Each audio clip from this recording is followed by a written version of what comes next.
Magandang araw kaibigan! Tuloy po kayo sa Felicidad's Channel. Sa mga kwento ng buhay at pag-ibig na hinalukay sa natatagong baul ni Felicidad. Pero bago po tayo magpatuloy, huwag niyo pong kalilimutan na i-like ang video, i-subscribe ang channel, at i-click ang notification bell para lagi kayong updated sa mga parating pa na upload.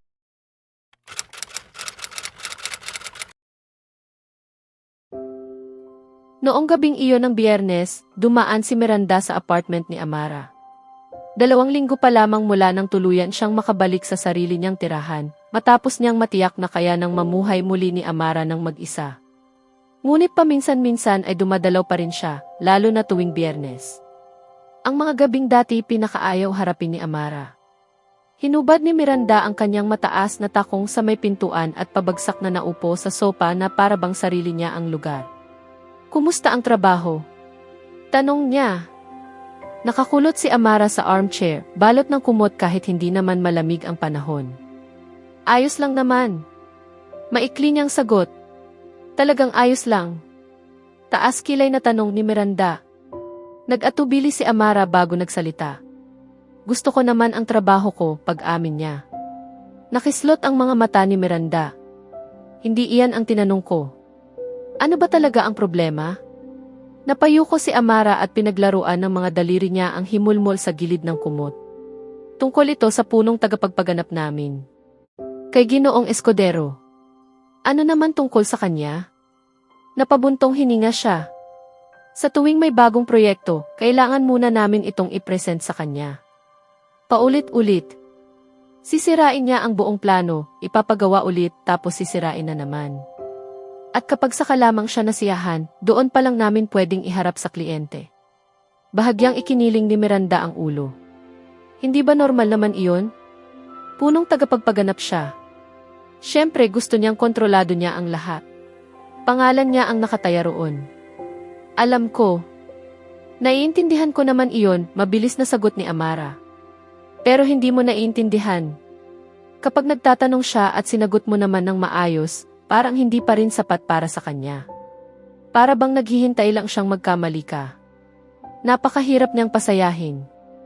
Tahimik siyang minasdan ni Miranda sandali. "Ibig mong sabihin, sobra siyang perpeksyonista?" Hindi, agad na umiling si Amara. "Mayabang siya. Ayaw niyang may ibang mas matalino kaysa sa kanya sa loob ng silid. Ramdam ko iyon. Hindi niya ako gusto." Sumandal si Miranda sa upuan at pinag-cruise ang kanyang mga binti. "O baka naman," sabi niya, "mas malaki lang ang inaasahan niya sa'yo dahil alam niyang mas kaya mong gawin." Napatawa si Amara ng walang bahid ng tuwa. "Napakabait naman ang tingin mo roon." "Sa tingin ko, hindi niya lang talaga ako gusto. Kung makatingin siya sa akin, parang wala akong lugar doon." "Kung ganoon, patunayan mong mali siya," payak ngunit matatag na sagot ni Miranda. Napatingala si Amara, halatang nagulat sa direktahan nitong pananalita. Napangiti ng bahagya si Miranda. "Matalino ka. At mas matatag ka kaysa sa iniisip mo. Mas malalaking pagsubok na ang nalagpasan mo kaysa sa isang mayabang na punong tagapagpaganap na akala mo'y umiikot ang mundo sa kanya. Iparamdam mo sa kanya ang pagkakamaling minamaliit kanya." Bahagyang umangat ang sulok ng mga labi ni Amara, ngunit hindi iyon umabot sa kanyang mga mata. Napansin ni Miranda ang bakas ng pag-aalinlangan na nananatili roon kaya agad niyang binago ang usapan. "May therapy ka bukas ng umaga, hindi ba?" Tumango si Amara. "Oo, tuwing Sabado ng umaga." "Sa tingin ko, nakakatulong naman." Sandali siyang natigilan habang naninikip ang kanyang lalamunan. "Umaasa akong makakatulong iyon para mabawi ko ulit ang kustodiya kay Lucas." "Mababawi mo siya," katiyakang sabi ni Miranda habang marahang hinihimas ang kanyang balikat. Napilitan si Amara na lumunok ng mariin. "Makikita ko siya bukas ng hapon." "Diyos ko, miss na miss ko na siya. Ayaw na ayaw ko sa supervised visits. Naiinis akong kailangan kong umupo roon habang may nakatingin sa bawat yakap ko sa sarili kong anak na para bang isa akong estrangherong kailangang patunayan munang mapagkakatiwalaan." Lumambot ang tinig ni Miranda. "Kailangan mong manatiling matatag. Para kay Lucas." Mabilis na kumurap si Amara, pilit pinipigilan ang pagtulo ng luha. Salamat, Miranda. Hindi ko alam kung ano na ang gagawin ko kung wala ka. Ang sarili kong pamilya. Tinalikuran na ako. Ikaw na lang ang natitira sa akin.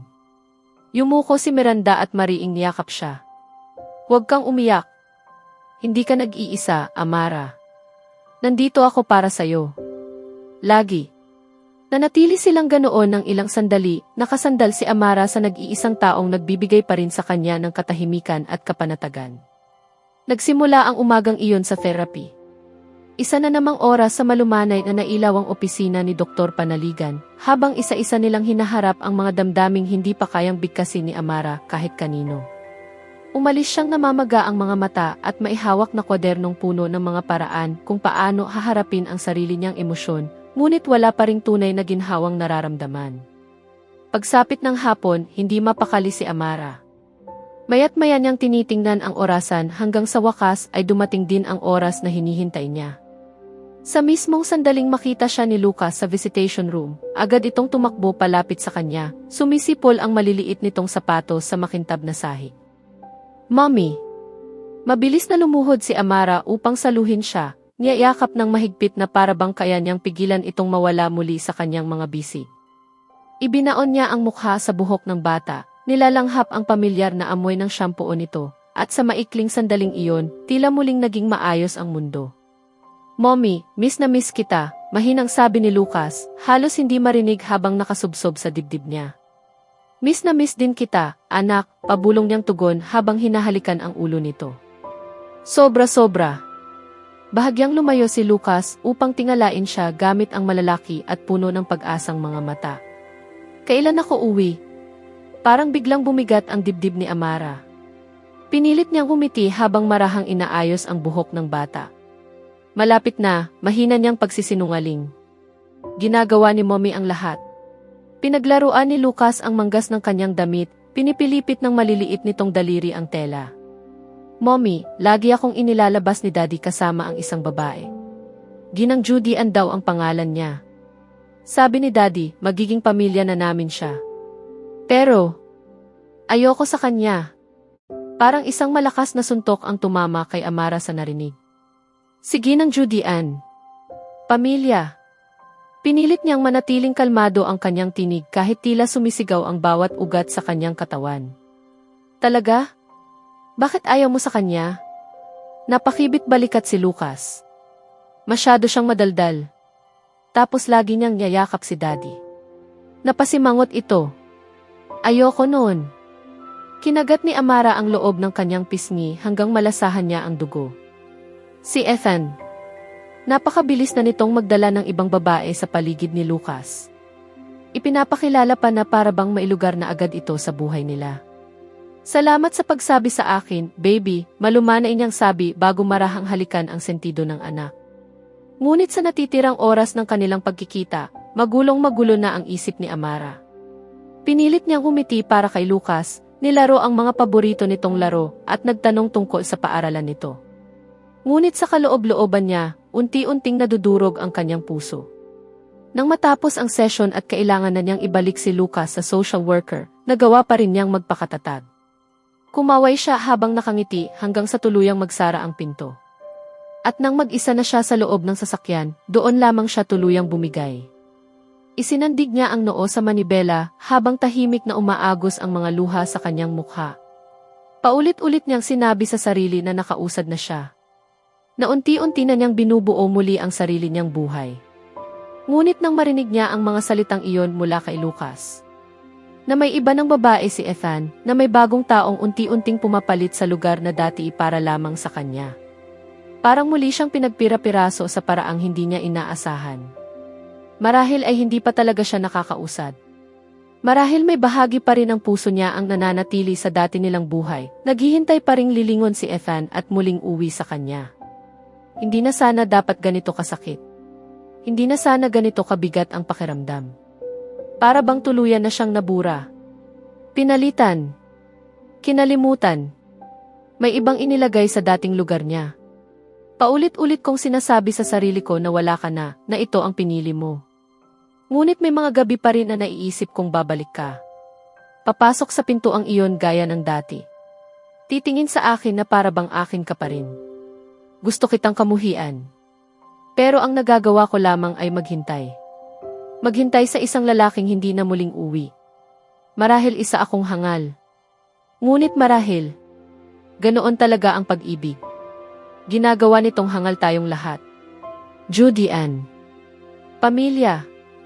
Paulit-ulit na umalingaw ang mga salitang iyon sa kanyang isip na tila isang malupit na biro.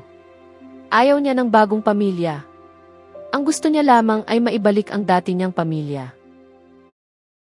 Sa susunod na kabanata, pilit haharapin ni Amara ang sakit ng posibilidad na tuluyan na siyang mapalitan sa buhay ni Ethan at ni Lucas, habang lalo namang umiigting ang tensyon sa pagitan nila ni Ginoong Escudero sa trabaho.